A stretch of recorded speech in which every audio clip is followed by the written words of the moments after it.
Vamos abrir a nossa Bíblia, Atos dos Apóstolos, capítulo de número 16. Atos dos Apóstolos, capítulo de número 16.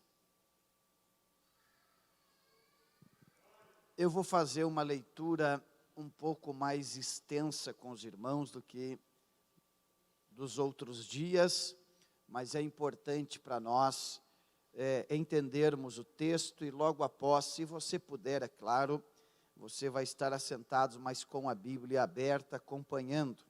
Atos dos Apóstolos, capítulo 16, versículo de número 13 a seguir. Se podemos ler, diga amém. E no dia de sábado saímos fora das portas, para a beira do rio, onde julgávamos ter lugar para oração. E assentando-nos, falamos às mulheres que ali se juntaram. E uma certa mulher chamada Lídia, vendedora de púrpura da cidade de Tiatira e que servia a Deus, nos ouvia, e o Senhor lhe abriu o coração para que estivesse atenta ao que Paulo dizia. E depois que foi batizada ela e sua casa, nos rogou, dizendo: se haveis julgado que eu seja fiel ao Senhor, entrai em minha casa e ficai ali. E nos constrangeu a isto. Aconteceu que, indo nós à oração, nos saiu ao encontro uma jovem que tinha espírito de adivinhação, o qual, adivinhando, dava grande lucro aos seus senhores. Esta, seguindo a Paulo e a nós, clamava dizendo: estes homens que nos anunciam o caminho da salvação são servos do Deus Altíssimo. E isto fez ela por muitos dias. Mas Paulo, perturbado, voltou-se e disse ao Espírito: em nome de Jesus Cristo, te mando que saias dela. E na mesma hora saiu. E vendo seus senhores que a esperança do seu lucro estava perdida, prenderam a Paulo e a Silas e os levaram à praça, à presença dos magistrados. E apresentando-os aos magistrados, disseram: estes homens, sendo judeus, perturbam a nossa cidade e nos expõem costumes que não nos é lícito receber nem praticar, visto que somos romanos. E a multidão se levantou unida contra eles, e os magistrados, rasgando-lhes os vestidos, mandaram açoitá-los com varas. E havendo-lhes dado muitos açoites, os lançaram na prisão, mandando ao carcereiro que os guardasse com segurança. O qual, tendo recebido tal ordem, os lançaram no cárcere interior, e lhes segurou os pés no tronco. E perto da meia-noite, Paulo e Silas oravam e cantavam hinos a Deus, e os outros presos os escutavam. E de repente sobreveio um tão grande terremoto, que os alicerces do cárcere se moveram, e logo se abriram todas as portas, e foram soltas as prisões de todos. E acordando o carcereiro, e vendo abertas as portas da prisão, tirou a espada, e quis matar-se, cuidando que os presos já tinham fugido. Mas Paulo clamou com grande voz, dizendo: não te faças nenhum mal, que todos aqui estamos. E pedindo luz, saltou dentro, e todo trêmulo se prostrou ante Paulo e Silas. E tirando-os para fora, disse: senhores, que é necessário que eu faça para me salvar? Eles disseram: crê no Senhor Jesus Cristo, e serás salvo tu e a tua casa. Eles pregaram a palavra do Senhor, e a todos os que estavam em sua casa. E tomando-os ele consigo, naquela mesma hora da noite, lavou-lhes os vergões, e logo foi batizado ele e todos os seus. E levando-os à sua casa, lhes pôs a mesa, e na sua crença, em sua crença em Deus, alegrou-se com toda a sua casa. Amém. Obrigado pela gentileza. Podem estar assentados em nome de Jesus. Queridos irmãos, nesta manhã, eu quero falar sobre percepções corretas para um ministério eficiente. Percepções corretas para uma missão eficiente. Se você ler Atos dos Apóstolos, capítulo 16, nós lemos boa parte dos versículos, mas se você ler os 40 versículos, você vai perceber a necessidade que todos aqueles que querem ter êxito, que querem ser eficientes em seus esforços missionários, todos devem ter a visão correta e as percepções corretas. Quando a minha percepção é equivocada, o meu entendimento é equivocado. E quando o meu entendimento é equivocado, as minhas atitudes se tornam errôneas. É importante você perceber que no capítulo de número 16, se você ler o versículo de número 5 a seguir, você vai perceber que Deus está dando crescimento para a igreja e que Deus está confirmando a obra que Ele mesmo declarou. Mas é importante perceber que Paulo tem o desejo de pregar a palavra de Deus. Pregar é o desejo mais nobre que pode surgir no coração de um vocacionado.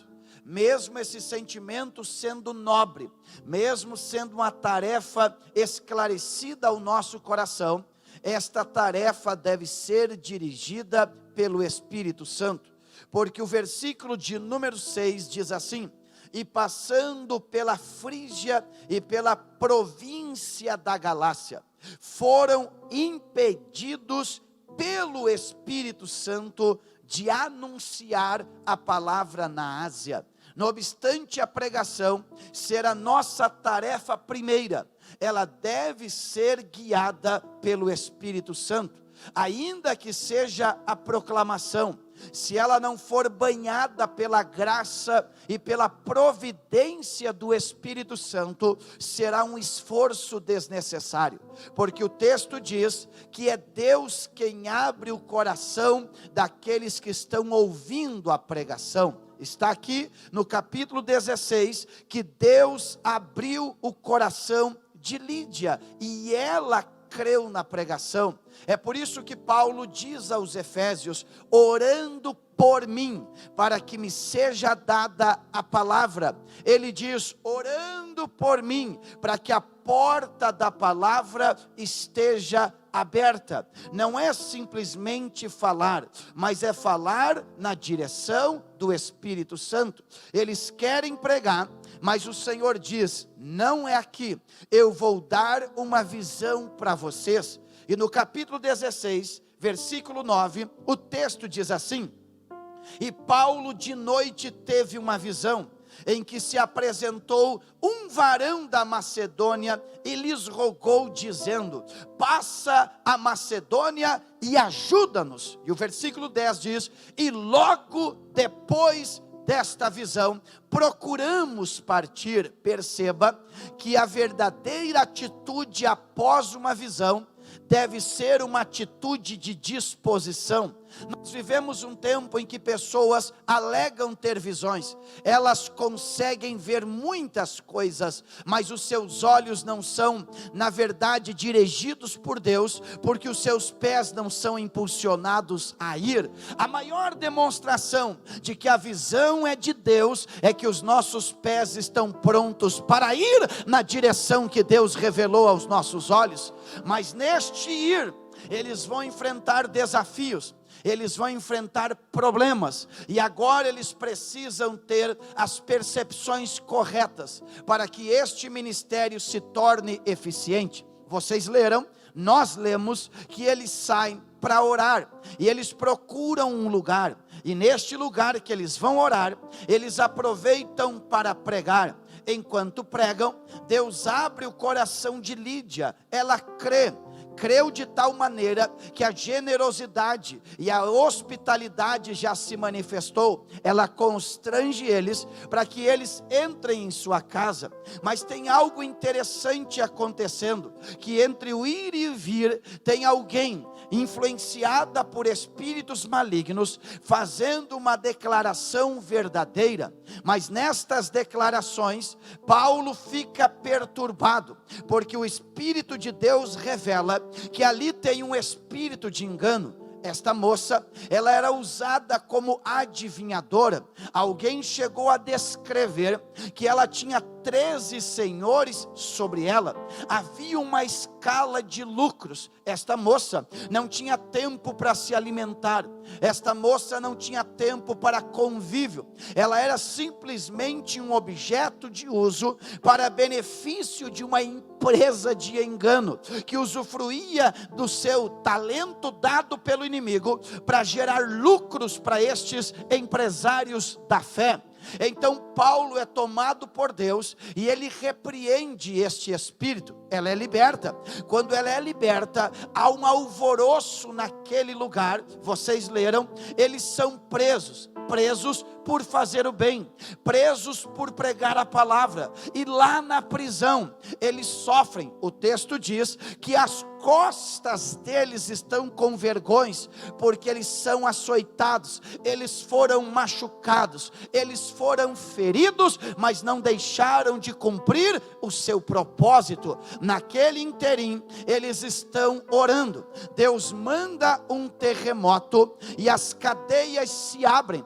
Deus decide fazer um milagre de salvação. O carcereiro, com o princípio da época, dizia que quando alguém não cumpria direito a sua tarefa, ele deveria responder com a própria vida. Ele, temendo que todos tivessem fugido, ele já prevendo, diz: eu mesmo vou fazer o serviço, não vou deixar que ninguém me mate, eu mesmo vou tirar a minha vida. Mas o apóstolo grita e diz: não tire a sua vida, porque nós estamos aqui. Ele se apavora, porque dali todo mundo quer sair, mesmo as cadeias abertas, os que estão ali decidem permanecer, porque crente é diferente em qualquer ambiente que ele está. E ele faz a pergunta clássica, ele diz: e agora? O que eu devo fazer para ser salvo? E entra o versículo 31, que é um versículo extraordinário: crê no Senhor Jesus e será salvo tu e a tua casa. Ele recebe com alegria. E o que me chama a atenção é que o versículo de número 34 diz que eles se alegram na crença em Deus, e ele e toda a sua casa. E o apóstolo agora, que estaria por lógica na prisão, na masmorra, agora ele está dentro de uma casa, ele está junto com uma família, e se tem mesa, tem provisão. A grande questão é esta: pastor, o que toda esta narrativa bíblica tem a ver comigo hoje de manhã? Tem tudo a ver, porque se você quer crescer, se você quer ter êxito, você deve fazer a leitura correta do momento em que você está vivendo. Se você interpretar de maneira errada, você vai para a direção errada. Esta manhã, na autoridade do Espírito Santo, ele vai ajustar a minha visão, ele vai ajustar a sua visão, ele vai nos dar lições preciosas. E a pergunta é esta: quantos aqui querem aprender da parte de Deus para ter vitória completa? Tem pelo menos 5 lições aqui que eu devo aprender para que eu tenha a percepção correta. A primeira lição é esta: esteja sempre em oração, ainda que as circunstâncias mudarem. Esta palavra, ela é fundamental, tanto é que eu prego ela periodicamente para a igreja que eu sou pastor, porque se nós não estivermos constantemente regulando a nossa visão, a nossa percepção vai ser errada. Veja a primeira lição: esteja sempre em oração, ainda que as circunstâncias sejam alteradas. Se você leu comigo, você percebeu que Paulo e Silas, eles decidem ir para a beira do rio para orar. O versículo de número 13 diz assim: e no dia de sábado saímos fora das portas para a beira do rio, onde julgávamos ter um lugar para a oração. Eles querem um lugar prazeroso, ao ar livre, para eu exercer exercício da fé e também para a oração e comunhão. Só que tudo foi interrompido. Só que no versículo de número 25, eles não estão na beira do rio, eles não estão ao ar livre, eles estão presos, eles estão machucados, mas ainda assim eles estavam em oração. Oh glória, esta é a lição. Os ambientes podem mudar, mas o propósito não deve mudar. Se é para orar, eu oro na beira do rio, mas se Deus permitir que eu entre na prisão, eu oro na prisão da mesma maneira. Eu recebo autoridade para lhe dizer: o ambiente mudou, o propósito não mudou. As circunstâncias mudaram, o propósito não mudou. Aleluia. Tem crente que quando está na prova ele ora, quando ele está na dificuldade ele ora, mas quando ele está na beira do rio ele já não ora. Tem outros crentes que quando estão bem eles servem a Deus, quando passam dificuldade eles esquecem de Deus. Nós somos estranhos demais, nós somos os extremos da fé. Alguém na prova serve, alguém no benefício não serve, alguém no benefício serve, outros na prova deixam de servir. Mas a palavra de Deus esta manhã é esta: não te prenda ao ambiente, fica firme no propósito. Eu imagino o diabo olhando e dizendo assim: quero ver se eles vão orar, quero ver se eles vão cantar. Na beira do rio tem ventinho soprando, tem barulho de águas nos ouvidos, tem até plateia para ouvir, porque eles estão ali e eles estão cercados de gente, tanto é que eles pregam. Agora eles estão na prisão, eles possivelmente estão isolados, mas o meu Deus, Ele passa as portas, o meu Deus passa os portões, o meu Deus ouve a oração. Esta manhã o Espírito de Deus está convidando você: continue orando, continue buscando a minha presença. Eu recebo esta palavra, eu recebo, eu quero que o Senhor me dê graça para orar, eu quero que o Senhor me dê graça para jejuar, independente se eu sou pastor de uma igreja pequena ou uma igreja grande, eu quero orar, eu quero jejuar, independente se a empresa está bem ou está mal, ore e jejue. O ambiente muda, mas o propósito não pode mudar. Diga para quem está do seu lado: Deus quer ouvir a tua oração. Deus quer ouvir a tua oração. Os ambientes podem mudar, mas o propósito não pode mudar. Eles estão orando e eles estão cantando, e perceba que é extraordinário o milagre que eles vivem. Só que não obstante ter milagre na prisão, também tem milagre na beira do rio. Na prisão o milagre é visível, é cadeia abalando, mas lá na beira do rio é o coração de Lídia se abrindo. O que Deus quer nos ensinar é que se você orar, não importa o ambiente, o milagre vai acontecer. Oh glória, oh glória. Eu quero receber esta palavra, recebe? Não importa o ambiente, se você orar, Deus move os céus, mas Deus move a terra. Deus move a terra, mas Deus move os céus. Recebe esta graça, levante a mão ao céu. Há uma graça de renovo. Deus sabe que você quer orar, mas os céus parecem estar fechados. Deus sabe que você quer orar na sua casa, mas parece que sempre tem algo que perturba. Mas Deus vai colocar paz, Deus vai ajustar as coisas, e você vai orar, e o céu vai se mover, e a terra vai obedecer. A primeira percepção é esta: para que eu seja eficiente na minha missão, eu devo estar pronto para orar, sempre, independente das circunstâncias. A segunda lição que corrige a minha percepção é esta: lute contra os espíritos, mas ame as pessoas.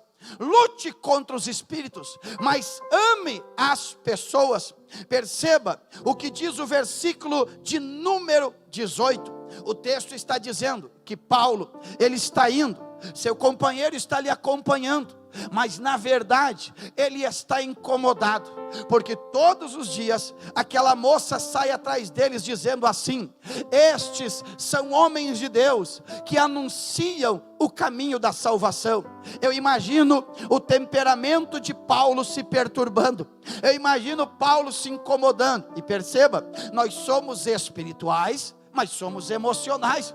Paulo já está perdendo a paciência. Quantos aqui já perderam a paciência? Eu já perdi a paciência. Já perdi paciência. Eu acho que só eu perdi paciência com o músico da igreja. Eu acho que pastor, só eu devo ter perdido a paciência. Irmão, Jesus guarda os músicos, amém. Eu tenho, na verdade desapareceu. Eu tinha um livro do Marcus Witt que diz assim: o que faremos com estes músicos? Eu queria dar umas ideias para ele ali, mas quem é que nunca perdeu a paz? Quem é que nunca ficou nervoso com aquele obreiro que sempre chega atrasado no culto sem justificativa? Quem é que não fica bravo, destemperado com aquele que sabe tudo que deve fazer, mas eu tenho a leve impressão que ele faz diferente para provocar a gente? Deve ter esse tipo de gente aqui também. Mas Paulo, por mais que ele tenha o seu destempero emocional, ele não agride a pessoa.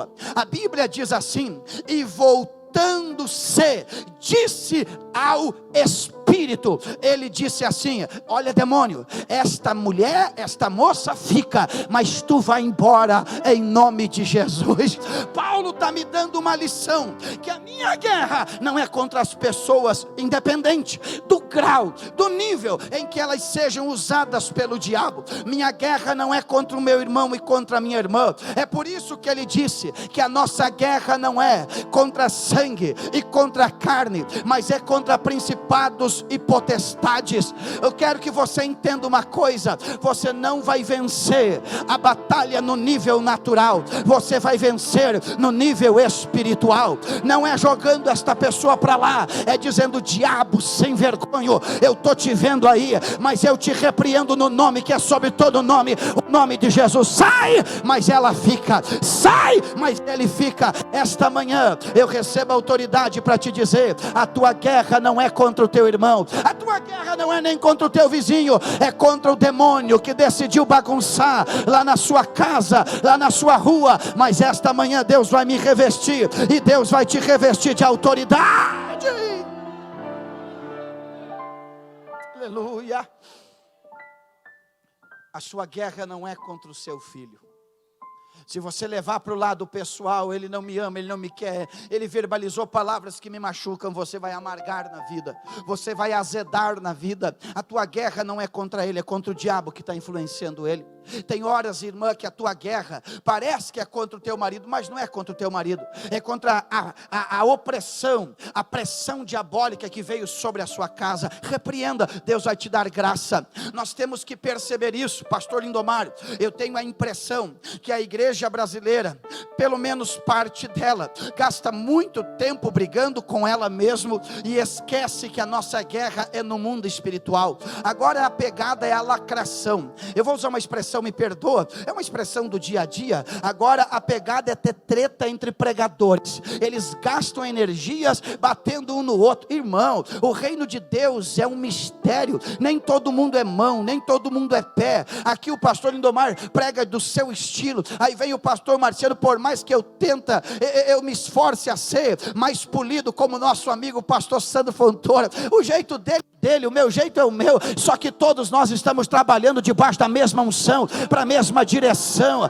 Só que tem gente que gosta de briga. Olha para mim aqui, ó. Pelo amor de Deus, seja maduro, não seja criança. Não entra nesta vibe de dar respostinha em Facebook, em Instagram, em Twitter. Deixa para lá, ao invés de gastar tempo. Ah, pastor, mas eu tenho uma coceira nos dedos para escrever. Ele não vai te ouvir, ele não quer te ouvir. Então vai para a oração e diga: demônio sem vergonha que veio para bagunçar com a igreja, eu te repreendo. Tu está queimado pelo poder do sangue do Cordeiro. A tua guerra não é com o que é visível, a tua guerra é com o que é invisível. Paulo está dizendo: Espírito, em nome de Jesus Cristo, saia dela. Oh, glória a Deus. Levante a mão ao céu. Deus te dará autoridade. Deus nos dará autoridade, e nós diremos a esses espíritos malignos: saia, saia. E o texto está dizendo que o espírito na mesma hora saiu. Oh glória! Na mesma hora. Sabe o que Deus está dizendo? Se vocês tiverem a visão correta, eu vou colocar um ponto final no agir do diabo. Eu não vou prorrogar, eu não vou dar mais tempo. Vai sair agora, vai acabar agora. Quem recebe esta autoridade nesta manhã? Eita, bendito Espírito Santo! Se eu tiver esta percepção, a missão vai avançar. Sabe qual é o meu medo? Eu digo, às vezes, para o pastor Abraão, lá no Uruguai, vou usar, pastor, qual que o senhor me limite aqui? E a gente vai para a missão, e aí a gente pertence a uma instituição. Vocês estão entendendo a linguagem que eu estou usando? E aí a instituição foi criada para fomentar a unidade, a habilitação dos missionários, para eles irem com eficiência, para eles serem consolados, cuidados. Mas daqui um pouco, aquilo que era uma união fraternal de ministros, virou um ambiente de guerra. E daqui um pouco, a gente está gastando energia no ir e vir, para debater coisas desnecessárias, sendo que nós deveríamos nos abraçar, orar e botar o diabo para correr em nome de Jesus. Se a percepção é errada, não há eficiência no ministério.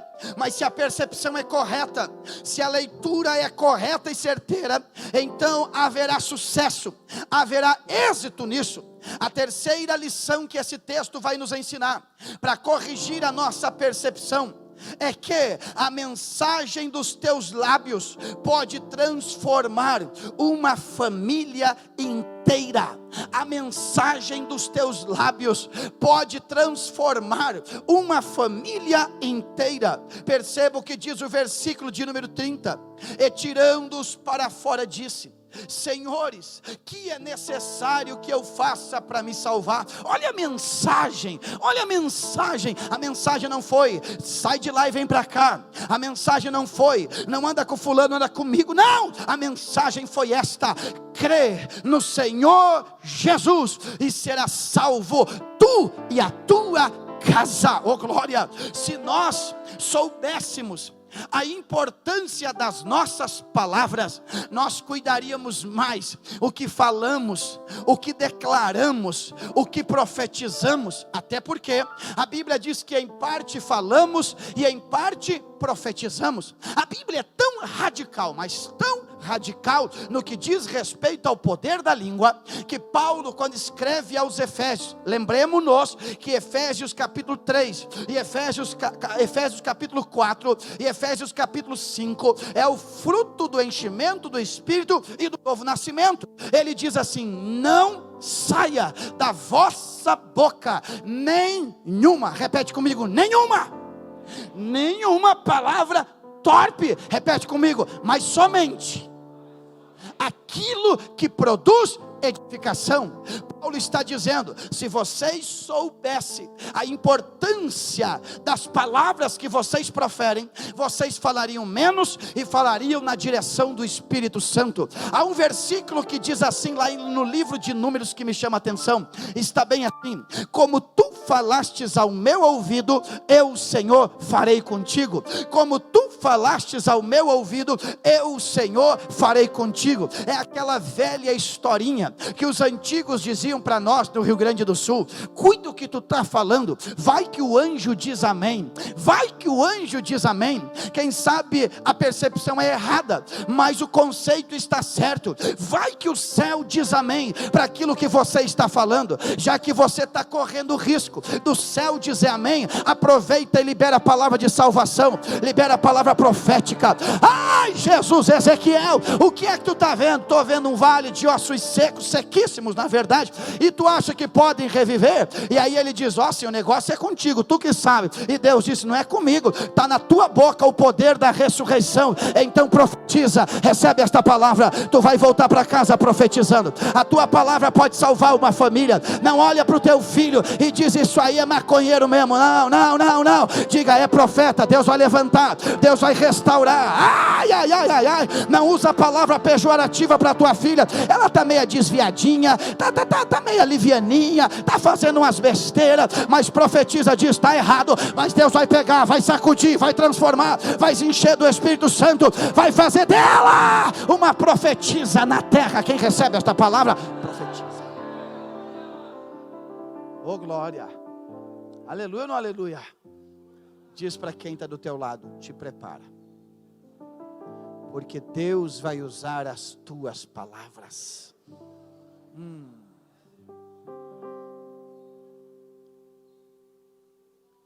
Já pensou? Quando ele diz assim, ó: o que nós vamos fazer para ser salvo? O apóstolo podia dizer assim: vamos fazer um negocinho. Você deixa eu sair daqui e depois nós conversamos. Paulo disse: não importa as circunstâncias, há poder nas minhas palavras. Crê no Senhor Jesus e será salvo tu e a tua casa. Crê no Senhor Jesus e será salvo tu e a tua casa. Aleluia, aleluia, aleluia. É um mistério, irmão. A pregação é um mistério. O pastor, eu vou usar uma expressão aqui, mas não precisa concordar comigo não. Mas deve ter tido essa experiência. A gente viaja e alguém prega. Sempre tem aqueles crentes que eu não dou corda, né? Que gosta de enviar uma mensagenzinha, né? E diz: rapaz, a mensagem hoje não estava legal e tal. Aí você ouve outro assim: pastor, Deus falou comigo tremendamente. Aí você diz: mas como é que para um não estava legal e para o outro foi extraordinário? É palavra de Deus, vai liberando. Quem quer recebe, quem quer entende, quem quer pega, quem quer tomar posse. É palavra. Então não tenha medo, libera a palavra, libera a palavra, libera a palavra, libera a palavra, lança a palavra, porque dos teus lábios sairá salvação para famílias. Eu recebo esta graça. Quem quer receber? Dos teus lábios fluirão palavras proféticas que trará salvação. Oh glória.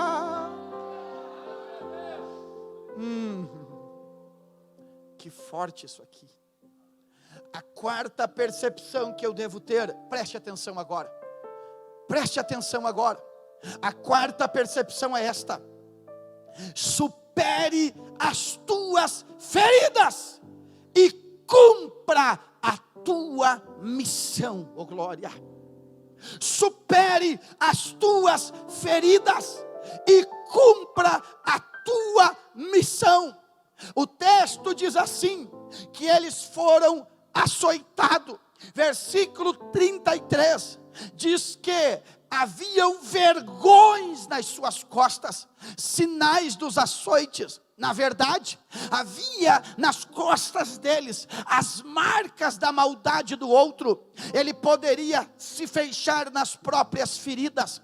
Ele poderia se fechar na própria dor. Inclusive, quando o carcereiro lhe pergunta o que fazer para ser salvo, Paulo poderia dizer: você não é digno disto, porque você judiou, maltratou, açoitou, ou pelo menos consentiu no açoite de servos de Deus. Mas Paulo entendeu que a sua missão era maior que a sua dor.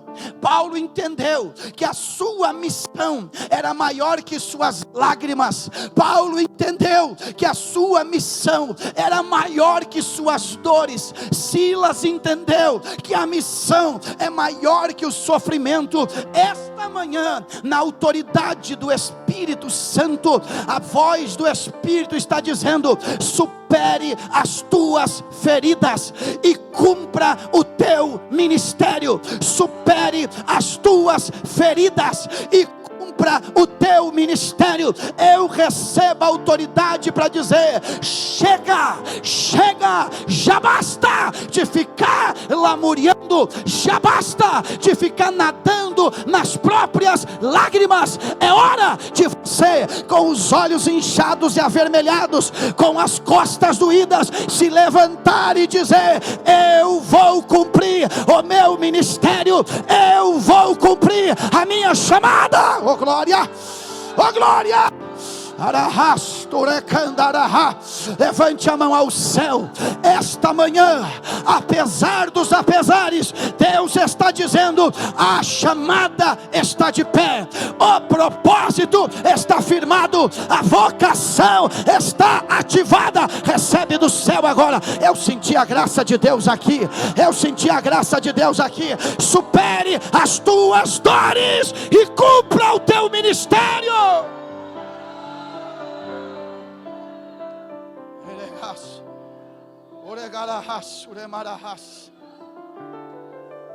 Quanta gente boa se afogando nas próprias tristezas. Posso dizer uma coisa para você: tem coisas que não vão voltar atrás. Tem pessoas boas, mas frustradas. Tem gente, irmãos, tem gente frustrada. Tem gente que você conversa com ele, ele tem talento, mas ele diz: eu não consigo confiar mais em ninguém, porque há 20 anos atrás puxaram o meu tapete.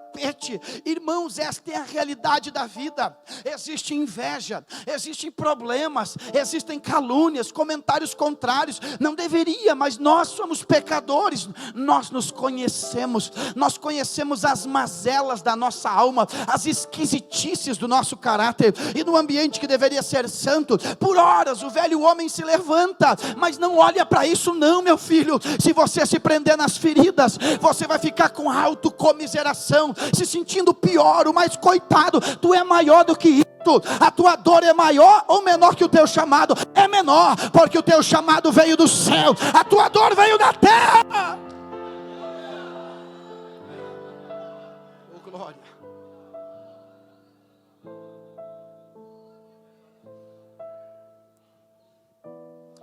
Já aconteceu comigo, de eu dizer assim, olha, Miriam, eu não vou mais ajudar ninguém não. Sabe aquele momento?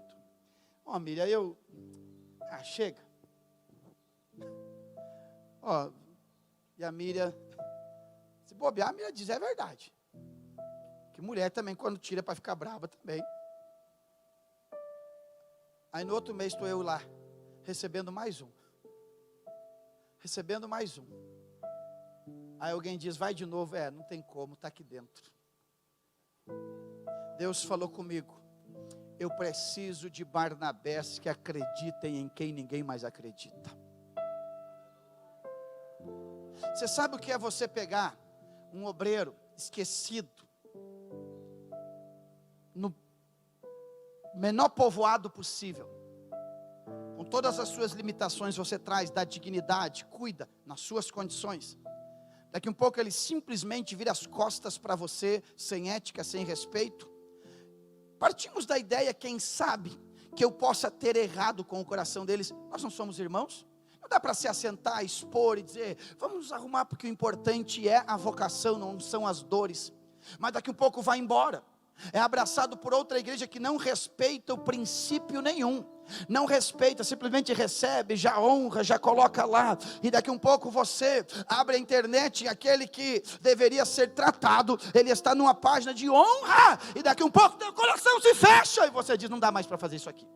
Não dá mais para crer, não dá mais para apresentar. E daqui um pouco chega outro moribundo na sua porta, outro que a sentença foi dada, outro que foi rotulado. E aí vem o sentimento espiritual: seja como Barnabé, porque todo mundo tinha medo de Paulo, mas Barnabé disse: vamos acreditar, porque Deus é na vida dele. Recebe esta palavra esta manhã. Você não tem que parar de acreditar porque alguns deram errado, você tem que acreditar por aqueles que deram certos. Oh glória, oh glória. Acontece, pastor, nesses 22 anos, se todos ficassem conosco, ficaria pequeno este grande templo. Se lá onde eu sou o pastor, que mês que vem faz 7 anos que eu pastoreio a mesma igreja, se todos ficassem, no domingo não haveria lugar para receber todos. Alguém não fica, e eu aprendi a não insistir para ficar quem decidiu sair. Só que o que acontece, eu não posso me amargurar em função daqueles que foram, eu tenho que me alegrar em função daqueles que recebem, que são transformados. Feche os teus olhos agora, se você pode. Há uma graça de Deus sobre você, e Deus está dizendo: o teu ministério é maior que a tua dor, a tua chamada é maior que o teu sofrimento, a alegria que virá sobre ti é maior que as tuas lágrimas. Os frutos são maiores, os frutos são maiores. Tenha a percepção correta para você não parar. Eu tenho que falar com intensidade. Você não pode parar pelas dores que te causaram. Ei,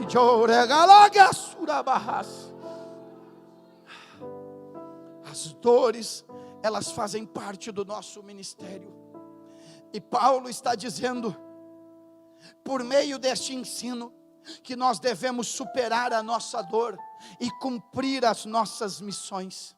É interessante, porque na nossa ótica, primeiro tem que ser curado, depois vai para a missão. Mas ele está cheio de dores, mas está cumprindo a missão dele. Oh glória, recebe esta palavra. Mas a quinta e última lição, para regular a nossa percepção, veja, é esta: Deus prepara um lugar de conforto e recompensa. Quando pensamos que é o fim, Deus muda a nossa história. Oh glória a Deus. Eu vou dizer para você, corrija a sua percepção. Quando as circunstâncias declararam, sentenciaram que é o fim, Deus está dizendo, é o começo de um novo capítulo na sua história. Oh glória, oh glória. Recebe esta palavra. Deus sempre prepara um lugar de consolo e de conforto, um lugar de consolo, conforto e recompensa. Eu vou repetir: Deus sempre prepara um lugar de consolo, conforto e recompensa. A prisão não era o fim, os açoites não eram o fim, o decreto não sentenciava o final, era apenas uma etapa. O dono da história estava com a caneta na mão, escrevendo um novo capítulo, e neste novo capítulo tem consolo, conforto, recompensa. Cuidado, quem recebe esta palavra.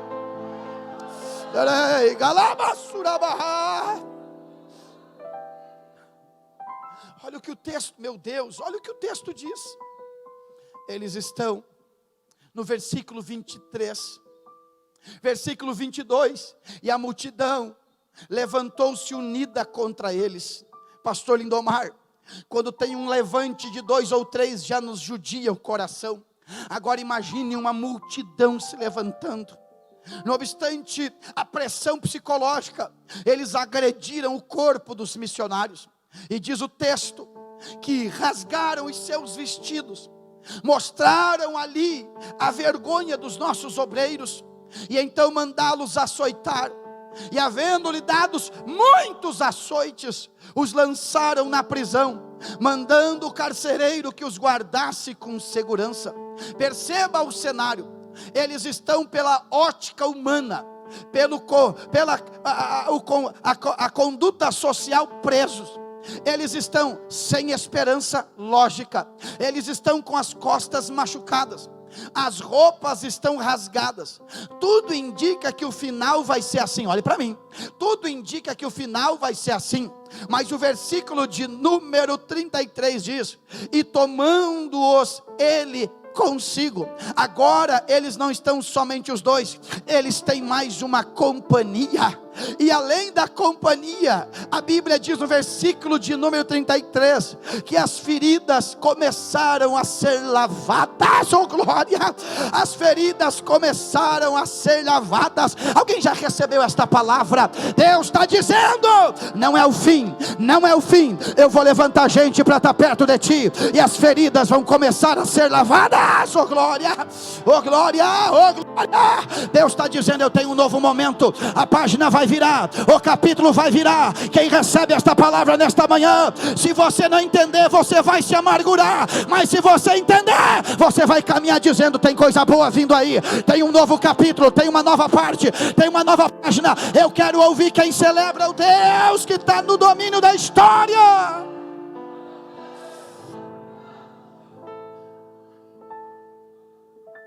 Levante-se agora em nome de Jesus, pode estar em pé agora. Preste atenção nisto. O texto diz, versículo 34, e levando-os para a sua casa. Diga comigo, casa. Olhe para cá. Era para eles ficarem aonde? Na prisão. E agora eles estão aonde?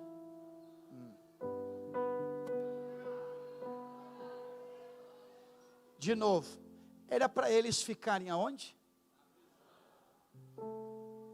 E agora? Eles estão aonde? Deus, porque você não mudou o propósito, Deus vai mudar o ambiente. Aleluia. Porque você foi fiel no propósito, Deus vai mudar o ambiente. Oramandaragasurei. Escute. Lá na prisão, como estavam os pés e as mãos deles? Amarrados em grilhões. Olha o que o texto diz aqui. Olha o que o texto diz aqui. Eles estão sendo cuidados. As feridas estão sendo lavadas. Eles estão aonde? Em uma casa. E o que é que tem nesta casa que diz o versículo 34? E lhes pôs a mesa. Oh glória! Era para eles estarem amarrados pés e mãos, possivelmente jogados no chão, mas agora tem casa, agora tem mesa, e é uma coisa óbvia: se tem mesa, tem provisão. Quando eu honro o propósito, Deus muda o ambiente e Deus manda provisão. Ei, aleluia! Você escolhe nesta manhã ficar se alimentando das próprias feridas, ficar bebendo das próprias lágrimas, ou cumprir o propósito e receber mesa, e receber provisão, e receber casa, e receber cura. Eu quero saber quem escolhe cumprir o propósito para viver um novo ambiente. Oh, glória! Eu quero orar com você nesta manhã. Eu disse ao pastor Lindomar que o que eu acho lindo na Assembleia de Deus, ou nas Assembleias de Deus, é que nós temos o bom costume de fazer o convite e virmos ao altar. Respeito, mas tem igrejas que não têm o costume de fazer o convite, mas nós temos. É claro que nesse meio alguém diz assim: mas Deus não me abençoa onde eu estou? Claro que sim. Não se trata de Deus, se trata da mensagem e do sinal que eu estou mandando para o céu. Deus me abençoa em qualquer lugar, mas quando eu ouço a pregação e eu vou ao altar, eu estou pactando com Deus em função desta palavra. Eu vou repetir, vou fazer um convite. Olha aqui, esteja sempre em oração, ainda que as circunstâncias mudam, porque propósito permanece e ambientes são alterados. Lute contra os espíritos, mas ame as pessoas. A mensagem dos teus lábios pode transformar uma família inteira. Supere as tuas feridas e cumpra a tua missão. Deus prepara um lugar de consolo, conforto e recompensa. Quando todos pensam que é o fim, Deus muda a história.